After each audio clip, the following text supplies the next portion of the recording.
Right now, the Middle East is on fire. Israel and Iran, two powerful nations that have never officially declared formal war, are currently locked in the most serious military confrontation in decades.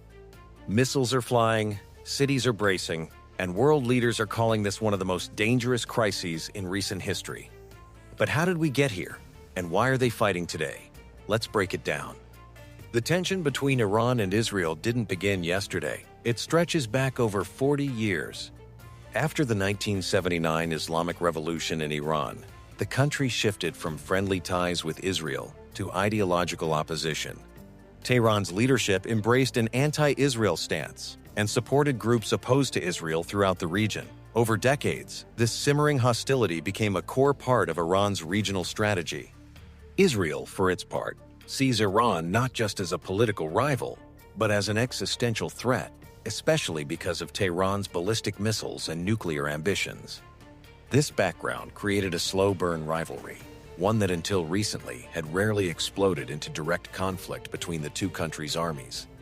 One of the biggest causes of friction has been Iran's nuclear program. Israel and the United States accuse Iran of trying to build nuclear weapons, something Iran denies, claiming it is only pursuing peaceful energy and medical research. But over the last decade, Iran's enrichment of uranium and refusal to fully comply with international inspections heightened fears in Israel that Tehran could quickly be capable of building a bomb.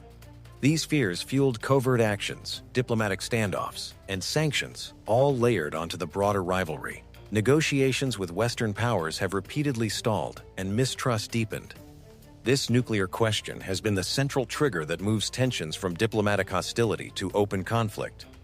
For most of the early 2000s and 2010s, the Iran-Israel conflict played out indirectly. Iran supported militant groups like Hezbollah in Lebanon, Hamas in Gaza, and allied militias in Iraq and Syria providing money, weapons, and training. These groups have repeatedly fired rockets at Israel, which responded with military action. Israel also struck Iranian positions inside Syria and Iraq. These proxy engagements kept tensions high, but did not constitute direct warfare between the two nations officially until 2024. In April 2024, Iran launched direct missiles and drones at Israel for the first time, signaling a shift from proxy actions to direct confrontation. This marked a new phase in the rivalry. A year later, in June 2025, Israel responded with a massive air campaign deep into Iranian territory, hitting military and nuclear sites. This 2-day conflict, the first sustained direct exchange, caused significant damage, casualties, and a fragile ceasefire. These exchanges shattered the long-standing indirect conflict pattern and created a new reality where each side was willing to strike the other's homeland. Today's full-blown escalation began with a major coordinated military campaign known as Operation Lion's Roar on the 28th of February 2026. Israel, with reported support from the United States, launched large-scale airstrikes and missile attacks on Iranian military targets, including sites in Tehran and other major cities. Israel described the attack as preemptive, an effort to neutralize what it calls an imminent threat from Iran's nuclear and missile capabilities.